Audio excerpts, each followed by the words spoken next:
Hey guys, Brandon with Flyin Miata. Today we wanted to show you a little bit about the place that we live in. We're lucky enough to live kind of sort of in the middle of nowhere here, basically right on the Utah border in Colorado. So we're surrounded by scenery like this, and every direction you go you get something different. The road we're going to drive today is 141. It's probably 20 minutes from the shop.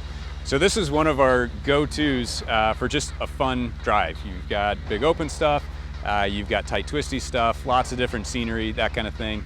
And it goes very, very far. We're not going to drive the entire thing, but it gets better from where we stop. So we're going to take our turbocharged ND, hop on in, we'll go for a drive.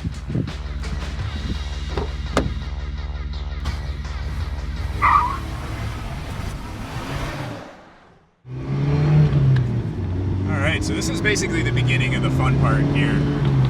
Dips into a little canyon, cool, which is not necessarily true of everywhere in our area here. But lots of trees. Right now there's lots of cottonwood fuzz floating all over the place. But this is a little bit on the tight and twisty side, nothing dramatic, but it's a lot of fun and very pretty.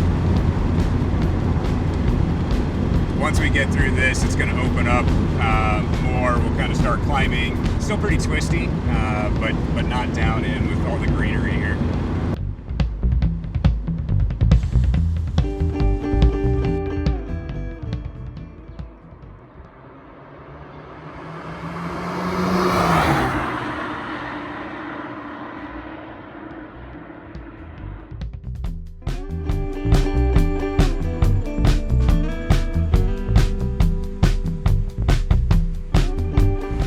So that's a pretty short little canyon. That's basically it. There's still a little bit here, but in just a minute we'll start climbing up above it. And the stream, such as it is, we are in the desert. It's still going to stay off to the right while we start going up, gaining some elevation and some views. The elevation gain is kind of subtle. You clearly know you're going uphill, but you don't realize how much elevation you're gaining until you go to pass somebody and all of a sudden someone has removed all of the horsepower from your car and things get far more dramatic. Also, there are cows. So we live in something of an agricultural area out here. So cows are really not a frequent road hazard, but certainly an occasional one. But road opens up here. Still a little green down on the base there in the creek. But we are climbing.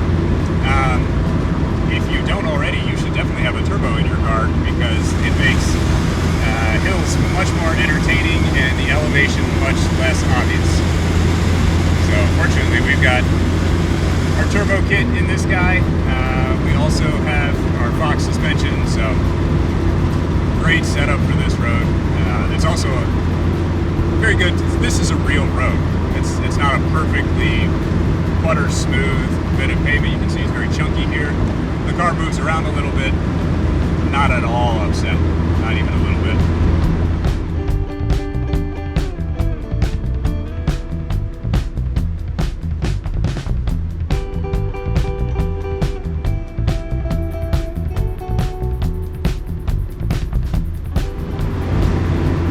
Definitely the land of wide open spaces out here. I came from the East Coast where everything was owned by someone and there's no room for anything, kind of. Out here, this is a lot of this, I don't know the specifics, but a lot of this is just pure old land management plan. So if you want to come out and ride your dirt bike, as long as you got your permit, awesome. You want to go camping, no big deal. Find a spot. Some places have rules, of course, but a lot of wide open spaces, which is very, very good and fun, and just one of the many reasons I really, really like it out here a lot.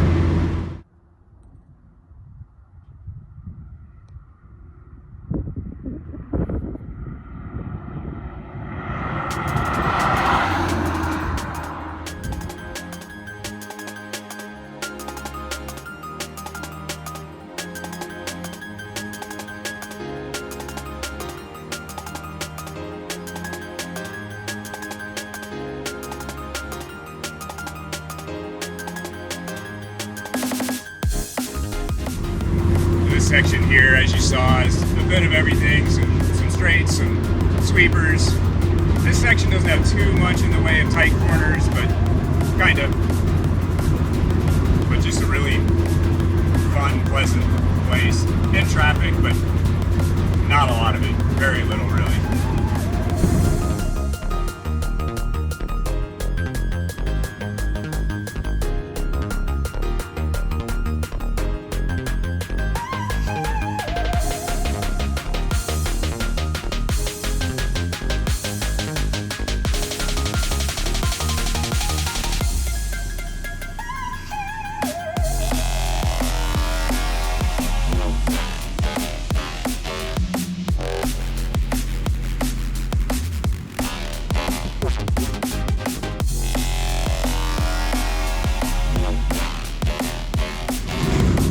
Pretty much it for the climb.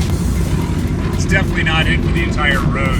You can see in front of me there's still some mountains, maybe not the mountains that you think of when you think of Colorado, but definitely still qualifies. And again, the shop is literally 35 miles from the Utah border. That's why our address is 35 Road, if you want some trivia there.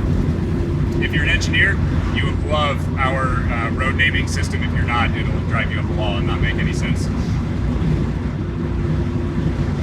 But the road kind of flattens out a little bit now. We're done climbing for a bit, but still about the same degree of twisty. Just a really flowy, fun road.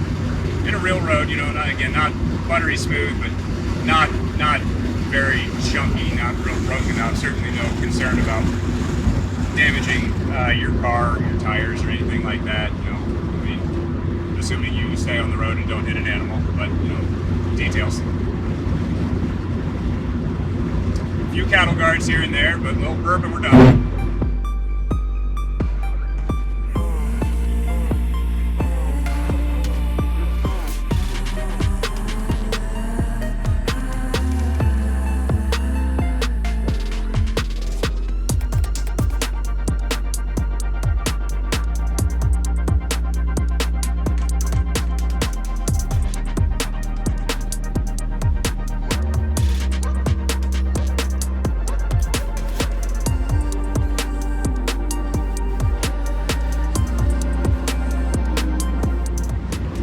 There's definitely a ton of public land out here. It's certainly not all public. See, we've got some private stuff here, and there's a ton of acreage that they use for probably mostly cows out here. There's some agriculture in this specific area, but not a ton, I don't think. I am not a farmer, in case you have not figured out. I play with small, fast cars and not corn and such. So. But we're heading down to Gateway, or we're heading in the direction of a very, very, very small town called Gateway, Colorado. Its claim to fame now is the Gateway Canyons Resort. It's kind of a high-end, fancy place. If you want to be pampered, that's an awesome place. If you want to go on an ATV tour of the area, it's great for that. They used to have a Baja truck track there, actually. And actually, small tidbit, the Grand Tour, when they did their little Jaguar thing in Colorado, they drove down this road. And when they did their off-road bit, that was at the Gateway Canyons Resort, at that Baja truck track. I don't know if they're still running that or not, but man, it looks like a lot of fun.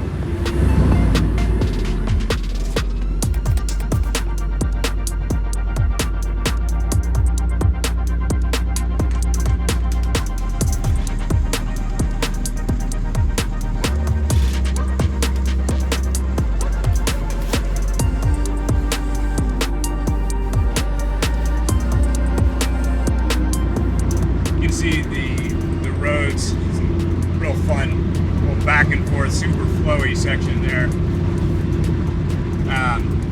But you can see the scenery is changing. It's a little more red, it's a little less sandstony, it's a little steeper, a little more vegetation. It's one of the things I really like about this road is it doesn't take you through everything that Colorado has to offer, and unless you go really far, it doesn't take you into like in the Rockies, real jagged snow-capped peaks, that kind of thing. But it does take you through quite a bit. And I can already feel it since we're in a convertible, that the temperature has dropped because of our elevation. It's 76 degrees now. I have no idea what it was when we started, but not 76 degrees, I can tell you that much. Fahrenheit, which is probably a given, and I'm not smart enough to do the Celsius math in my head, so you'll have to figure that part out on your own.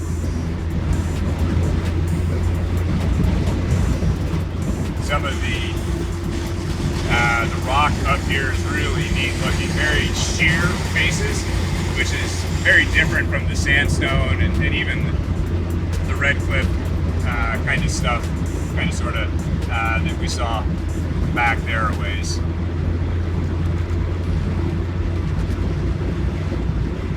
And this is actually the beginning of the Uncompahgre National Forest. Well, I shouldn't say that. This is an entrance to the Uncompahgre National Forest.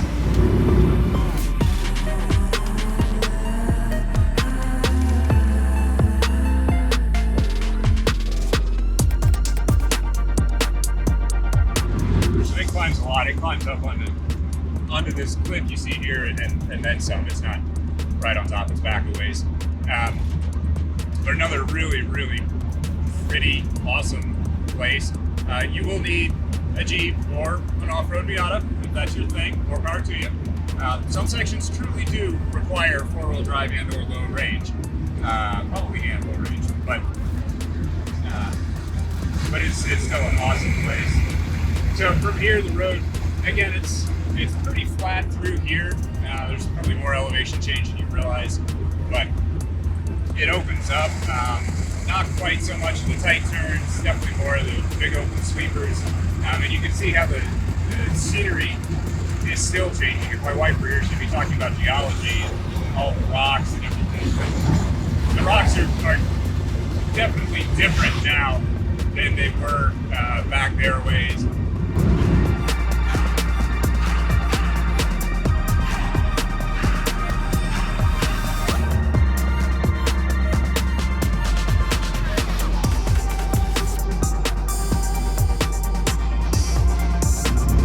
Part of the drive gets a little less exciting from a driving standpoint, but still very, very cool from a scenery standpoint. That doesn't make it a boring drive, not at all, but you're not quite always on it as a driver.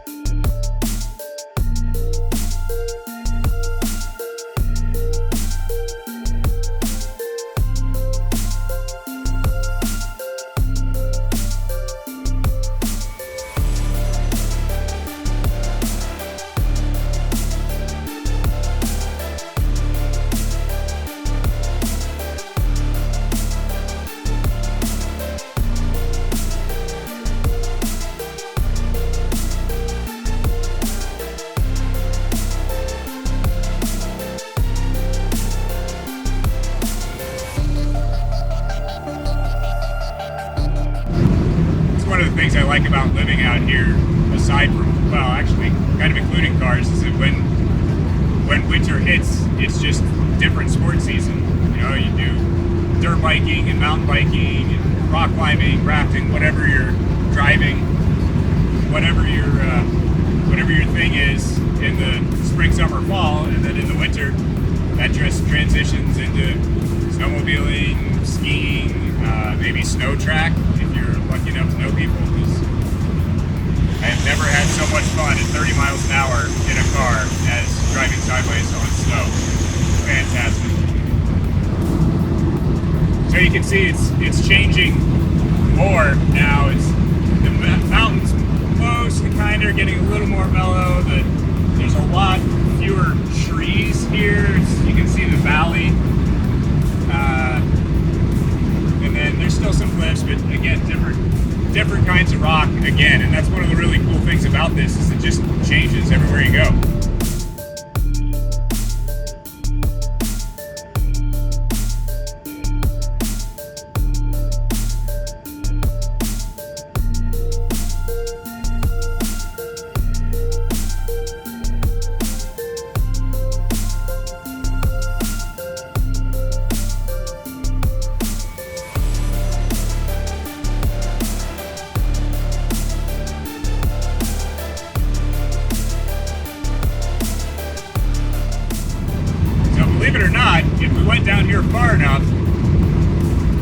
really changed back to red rock, more of the red rock kind of sandstone stuff, but very red rock and much more, very similar to Moab actually, if you go far enough.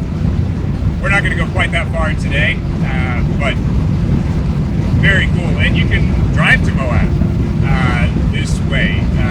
It kind of depends on how long you want your trip to be, and how dirty you want it to be, whether it's going to be on pavement or whether it's going to be on dirt.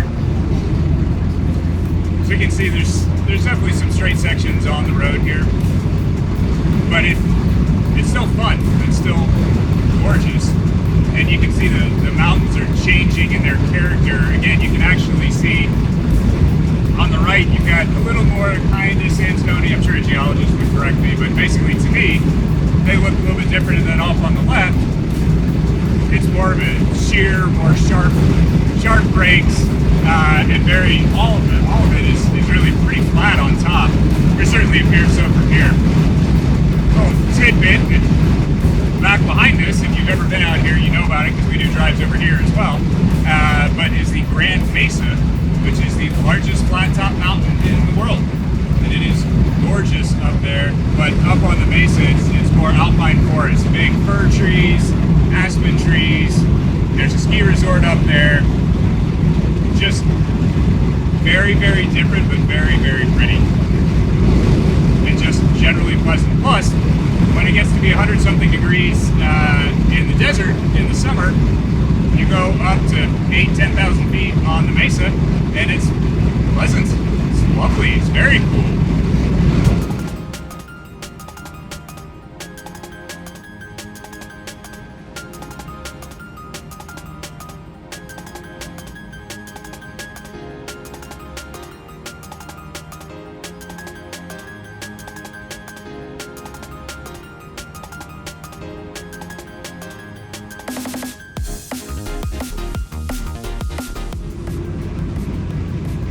There's a historic marker up here. We'll stop our drive there. It's, again, I keep saying this, but really pretty drive. But we could go for hours, and I don't think anybody wants to listen to me ramble on for hours. So.